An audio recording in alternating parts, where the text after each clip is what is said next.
Good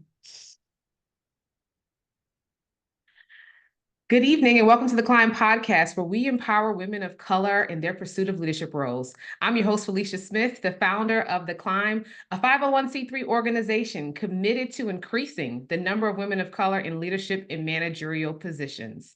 And each week we dive into topics that are mystified, that have been taboo, and we give you the real, the practical, and the relevant regarding that topic. And I'm so excited today because I have been waiting to cover this topic, which is the myth of the crabs in the barrel. Now, I knew I couldn't do this by myself, so I'm so excited to have Dr. Tracy Powell. And before I do my formal introduction for her, I'm going to read her bio.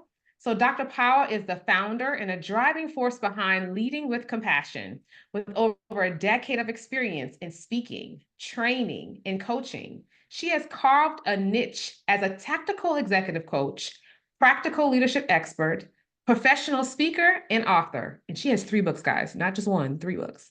Born and raised in Lamar, South Carolina, and a proud graduate of the University of South Carolina, Dr. Powell brings a wealth of experience, including 16 plus years of active duty service as a scientist officer and over 11 years dedicated to leadership coaching and speaking.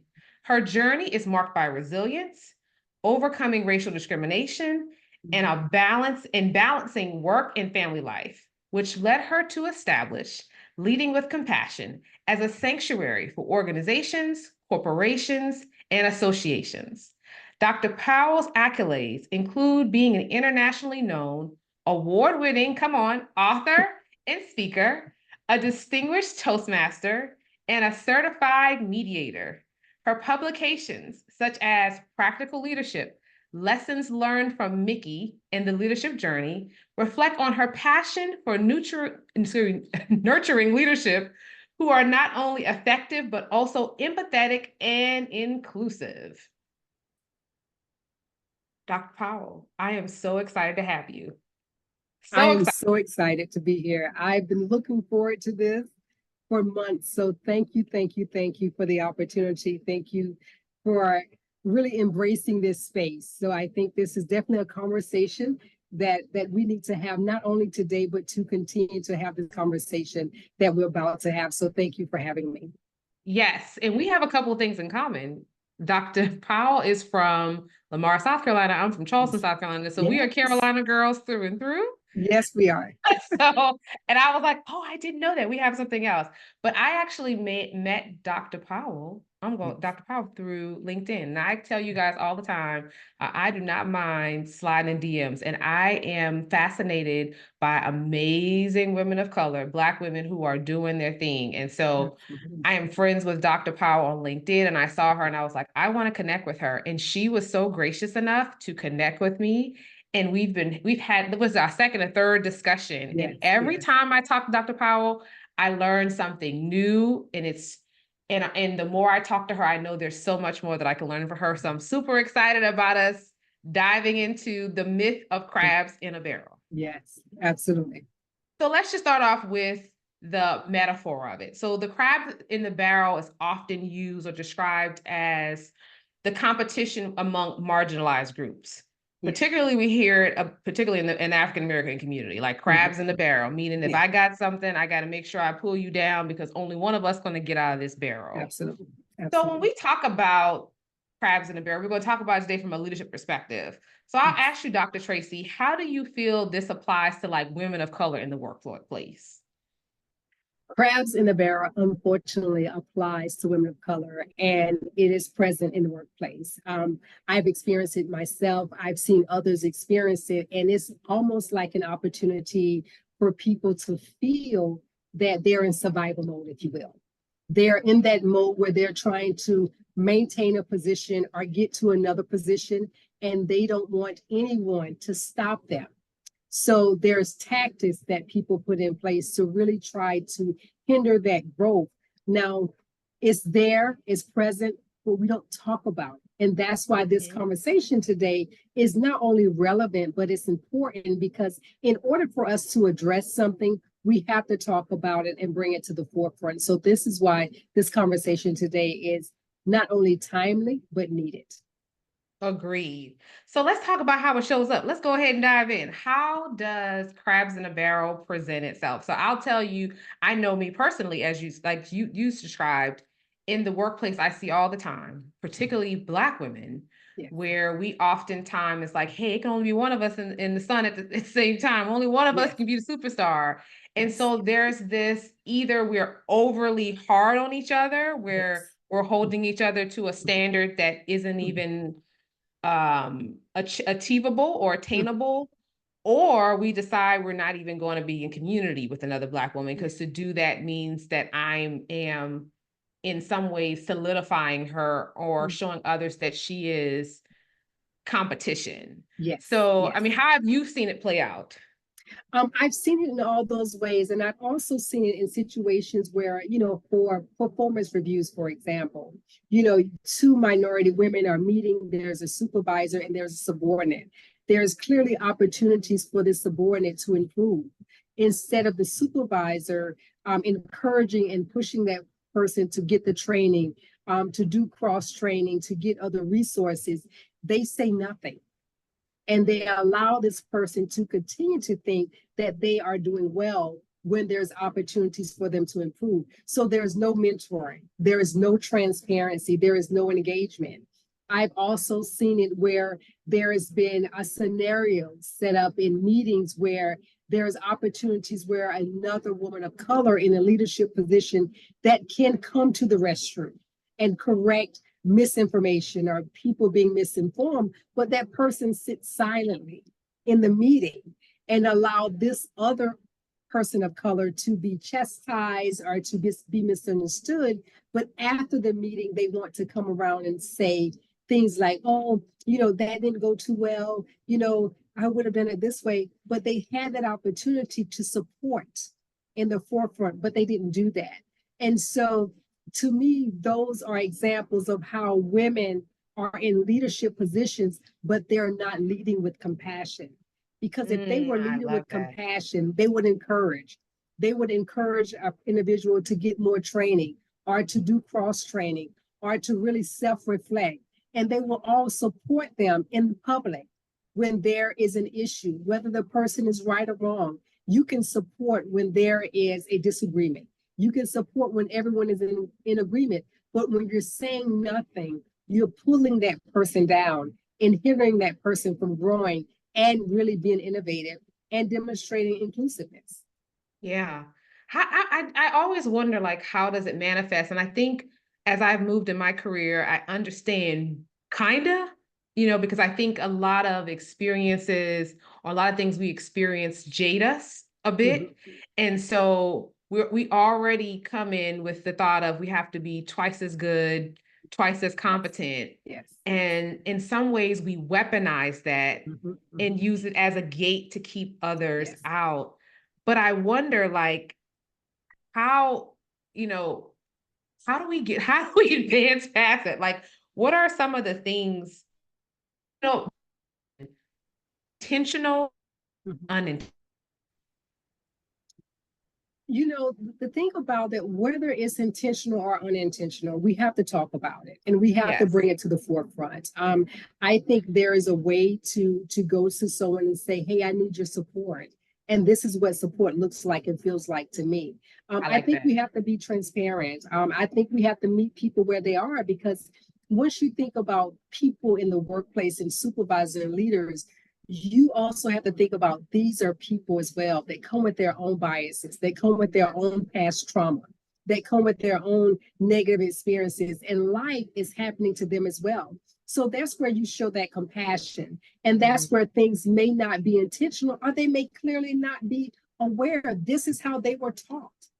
This is how they were taught to lead in a silo, to lead in isolation, to ensure no one knocks you off of your post. So they're just demonstrating what life and their experiences have taught them. So I think that with everything, a conversation that starts with hello, can we have a conversation? Can really solve these problems. This is what happened in the meeting. This is how I felt. Let's not point fingers at anyone. Let's remove the you, but reflect on ourselves. This is how I felt, Felicia. When they were attacking me or when they were misrepresenting my facts, Felicia, I would have liked for you to come to my rescue. I would have liked for you to jump in because we've had this conversation. And I think when you approach it from a gentle place, a place of empathy, a place of love, I think it really opens that person up to have a conversation. And if nothing else, make them more aware of what is going on and how they themselves can reflect and can bring about change. I really like that because what you talked about is compassion on both sides. So Yes. we were talking about compassion from the leader, but also from the other person or the other Yes. leader in the room. So we both have to show compassion because our walk, to your point, our walk of life is different. The things we Yes. are experiencing is different. Yes. And so we never know what made that person that way. And to your point, whether intentional or not intentional, we have a conversation. Yes. So in the conversation, let's talk about the two scenarios. So there's one scenario where I come and say, hey, Dr. Powell, I really felt like you could have advocated or supported for me. And you acknowledge and say, you know what, I understand what you're saying, Yes. and we're going to move forward. And there's another scenario, though, where I come and say to you, Dr. Powell, I really felt like, and you're like, you're being too sensitive. What are you talking about? Or, how does a woman of color deal with when she goes to this other colleague or even leader and have this conversation and she's rejected? It happens all the time. It happens all the time. And in rejection, there's growth. Mm-hmm. And you learn something when you're being rejected. When you learn that this person is not open to change in this moment, this person does not see the value in your statement. This person does not see where they have caused any type of problem. So you're learning now, okay, this is their viewpoint. So once you identify that person's viewpoint, maybe you use another tactic. Maybe again, we're compassionate. Maybe today was not a good day. So let's look at it another day. So the next day it happens, I'm still talking to this leader that was closed off and that did not really understand where I was coming from. I say, try to have another conversation. Don't shut down. Don't isolate. Don't walk away. Don't say this is it. Continue to try to have a conversation. Continue to be engaged. But maybe my approach this time, Felicia, is different. Comes to them saying, not that, I feel this way, the tug of war, but I need your help. I admire you. I want to know how you got here. These are some of the things that I am experiencing. Have you already experienced these things? And how did you deal with it? So approach it from a mentor-mentee relationship versus that authoritative relationship. So a different day, a different tactic. I love that. That's reframing. You just reframed the whole thing. Because to your point, some people don't do well with what we consider confrontation head on, but everyone loves a compliment. Everyone likes to know that, yes, that you're admired, and that actually softens the conversation and really helps for it to be completely different. So I love that. Thank you for that. So how do we, as individuals in the workplace, change the dynamic? How can I as an individual and you as an individual go out and change this dynamic of crabs in the barrel? What are some steps and things we can do? The first thing we do is look at self, right? We look at self and identify where we are in the barrel. Whether we're the crab at the top or we're the one pulling them down, where we are. We're trying to climb or we're getting put down. So self-reflection is the first thing that we need to do. And we need to be okay with where we're at and accept it. Because if we're the one at the top pushing everybody down, we have to ask ourselves, okay, so why am I doing this? What is causing me to have this mentality? And how can I change it? And what resources does my organization have to really help me change this dynamic?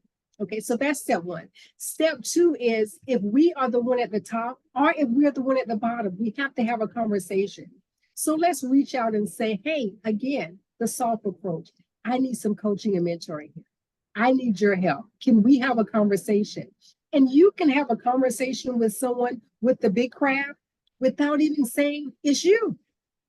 I'm experiencing some things in the workplace. I don't know how to address it. I don't know how to feel about it. Do you have time to give me some advice? And you have clear examples. And I think that's some things that we don't do in these meetings. Be prepared.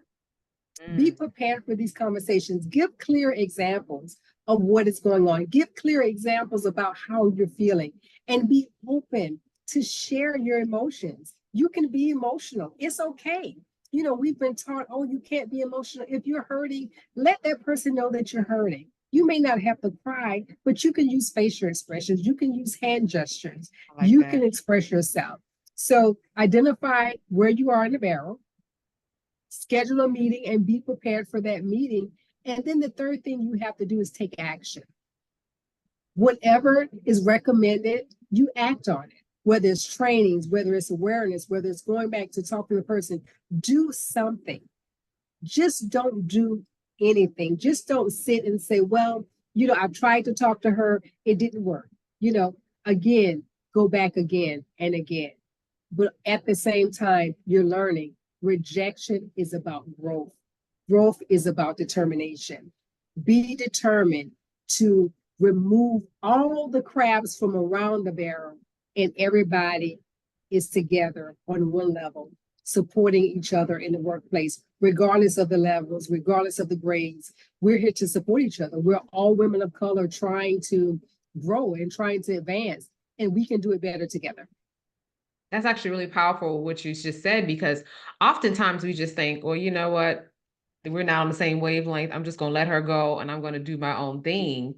But I actually notice in just other groups and other ethnicities, they do stick together. Like, and there's power in that. And so the message you just gave is, hey, instead of just brushing someone off, is continue to try, continue to embrace them, continue to try to bring them in the fold, because we are better together and we can't take the journey by ourselves. And so you talked a little bit earlier about, you mentioned mentorship, but how do we create this environment of mentorship and collaboration and community building in order to kind of take us from crabs in the barrel to us climbing the wall together? We start with really being open with ourselves as women of color. You know, as women of color, we've learned over the years to really hold things back, to really hide what's really going on, to really not be transparent. Let's be true. Let's talk about these issues that's happening in our community. Not only talk about them, let's do something about them. Let's create networks in our organizations. How can we support each other? What training everyone needs? We can do a need assessment among ourselves. We can do a SWOT analysis, strengths, opportunities, and threats among ourselves to see where those opportunities are, to see where our threats are, and develop a plan of addressing it. But sitting silent is not the answer. Accepting no responsibility is not the answer. We have to come to the question, ask questions, accept responsibility, and we have to act. We have to be willing to assess and see what the needs are. And the needs are different by organization. The needs are different by geographical location. Then no woman of color is the same. We're all different. Correct. We're all looking for different things. But let's assess and let's see where those common things are and start there. That's perfect. I love that, because this was something I've been considering even for my organization.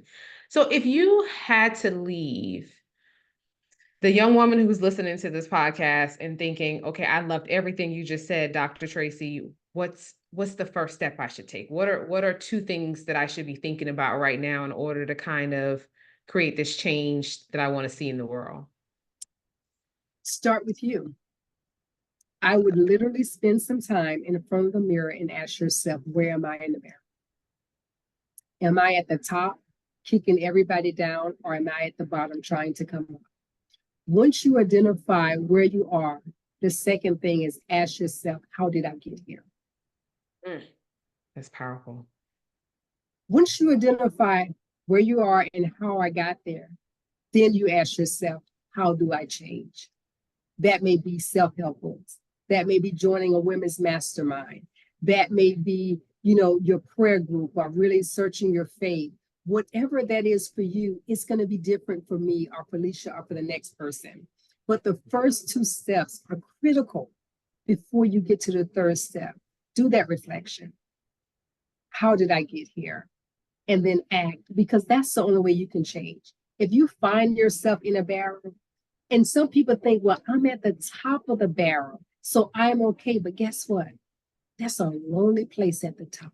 It is. Yeah. And Yeah. you can do so much more at the top with your sisters surrounding you than you can at the top, kicking everybody down. That's good. That's amazing. You've given us so many gems in such a short period of time. Even I, like I said, I told you guys, every time I talk to Dr. Tracy, I feel like there's another gem. So I'm feeling very empowered to go back to my organization and figure out how we break the barrel, how we climb together. I'm super excited about that. So Dr. Tracy, tell everybody how they can find you. Tell them about your books. Tell them all the things, because I want them to be able to support you. Okay. Yes. You all can find me on LinkedIn. I am Dr. Tracy R. Powell on LinkedIn. I am very active on LinkedIn. Get in my chat. We can always chat. You can find my books on my website, drtracypowell.com. As Felicia mentioned, I have 3 books. My last book is a journal. It's a leadership journal, and it's actually an opportunity for people like you and myself to really write down our thoughts and really get it on paper and be engaged with it. I have a book on writing a book, because one thing that we have is so many experiences, and it's time to get those out, because someone is ready to hear our story. Someone is ready to learn. And my first book, of course, is my baby, Leading Practical Leadership, Lessons Learned from Mickey. And it's just a book about my leadership journey and some of my barrel experiences, and really how I overcame those with resiliency and communication and being my true self, and not changing who I am, but recognizing who I am by looking in the mirror and being open and true with myself. So definitely go to my website, Dr. Tracy Powell. If you want to buy my book, it's drtracypowell.com, or get to me on LinkedIn so that we can chat. Dr. Tracy R. Powell on LinkedIn, and I would love to engage and hear your feedback and just hear your stories and stay connected.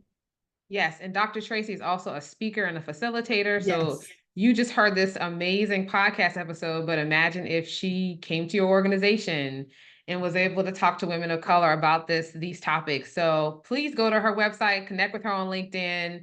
Thank you guys so much for listening to this episode. We would love to hear your feedback as you see this on the podcast, or even on our Instagram or our LinkedIn. Join in the conversation. Until next time, keep climbing. Yes.